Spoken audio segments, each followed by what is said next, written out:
Miss Nelson is Back, book by Allard and James Marshall. One Friday, Miss Nelson told her class that she was going to have her tonsils out. "I'll be away next week," she said, "and I expect you to behave." "Yes, Miss Nelson," said the kids in 207. But at recess, it was another story. "Wow," said the kids. "While Miss Nelson is away, we can really act up." "Not so fast," said a big kid from 309. "Haven't you heard of Viola Swamp?" "Who?" said Mrs. Nelson's kids. "Mrs. Swamp is the meanest substitute in the whole world," said the big kid. "Nobody acts up when she's around." "Oh," said Mrs. Nelson's kids. "She's a real witch," said the big kid. "Oh," said Mrs. Nelson's kids. "I'll bet you get the swamp," said the big kid. On Monday morning, Mrs. Nelson's kids were all in their seats. They were very nervous. Some of them had not slept well all weekend. "If we get the swamp, I'll just die," said one of the kids. They heard footsteps in the hall. Slowly the knob turned, and the door opened. It was Mr. Blansworth, the principal. "I shall personally take over this class," he said. Mrs. Nelson's kids were so relieved, but they soon learned that Mr. Blansworth was not a lot of fun. All morning, Mr. Blansworth tried to amuse the class with his corny card tricks. "Oh, bother," said the class. That afternoon, Mr. Blansworth showed the class his favorite shadow pictures. "This is kid stuff," said the class. The next day, Mr. Blansworth demonstrated his favorite bird calls. They were not a success. And for 2 days, Mr. Blansworth showed his slides of his goldfish Lucy. Mrs. Nelson's kids have never felt so bored.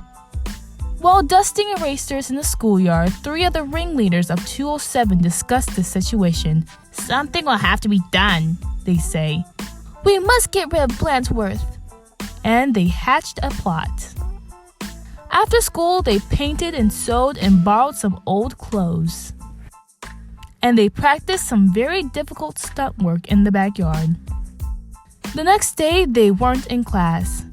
"That's too bad," said Mr. Blansworth. "They'll miss all the excitement."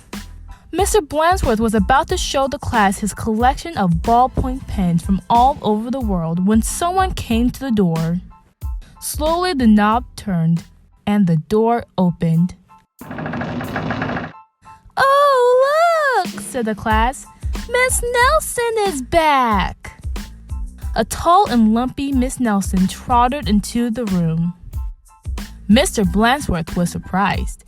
"You're back sooner than we expected," he said. The tall and lumpy Miss Nelson didn't speak. Said the kids. "Her throat must still be sore." "Are you sure you're well enough?" said Mr. Blansworth. "She's sure," said the kids. "Well, in that case, I'll be getting back to the office. Nice to have you back, Miss Nelson." And he left the room. "Hot dog!" cried the kids. "We got rid of Blansworth. Now we can do just as we please." And at the stroke of 10, the kids from 207 left the building. No one stopped them. They went straight to the movies, where they saw The Monster That Ate Chicago twice. "This is really living," they say. Afterwards, they went to Lulu's, where they stuffed themselves silly. But soon they made a serious mistake. Heading back to school, they passed Mrs. Nelson's house. Mrs. Nelson couldn't believe her eyes. "Those are my kids," she said in a scratchy voice. "What are they doing out of school? And who is that with them?" Mrs. Nelson telephoned Mr. Blansworth to see what was going on. "You're not Mrs. Nelson," said Blansworth. "Mrs. Nelson is back." And he hanged up. "Can't fool me," he said. Said Miss Nelson. "Something will have to be done." And she went to her closet. Back in 207, Miss Nelson's kids were spending an agreeable afternoon. They were very pleased with themselves.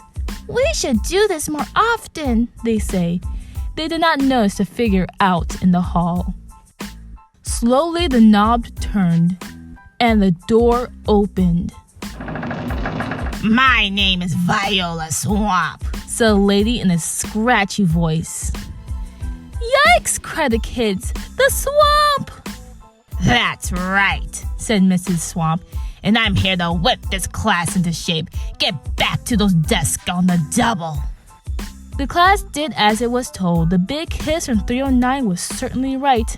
Mrs. Swamp was a real witch. She knew how to get results. The class did a whole week's worth in no time. "We shouldn't have gotten rid of Blansworth," they said. "Pipe down," said the swamp. "or..." Just then something under a desk attracted her attention. It was a mask. "Aha," said Mrs. Swamp. "So that's your little game." And she tried on the mask, just as Mr. Blansworth stepped into the room. "Miss Nelson," said Blansworth, "I have an opinion that someone has been impersonating you." "Uh-oh," whispered the kids. "You don't say," said Miss Swamp. "Probably just some kids acting up. I'm sure it won't happen again." And Mr. Blansworth left.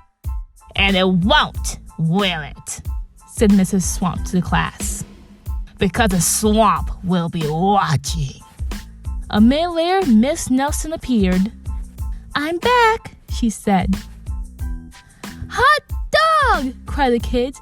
"Are we glad to see you?" "Didn't you have fun with Mr. Blansworth?" asked Miss Nelson. Said the kids. They decided not to mention Miss Viola Swamp, but they wondered why Miss Nelson hadn't seen her in the hall. The end.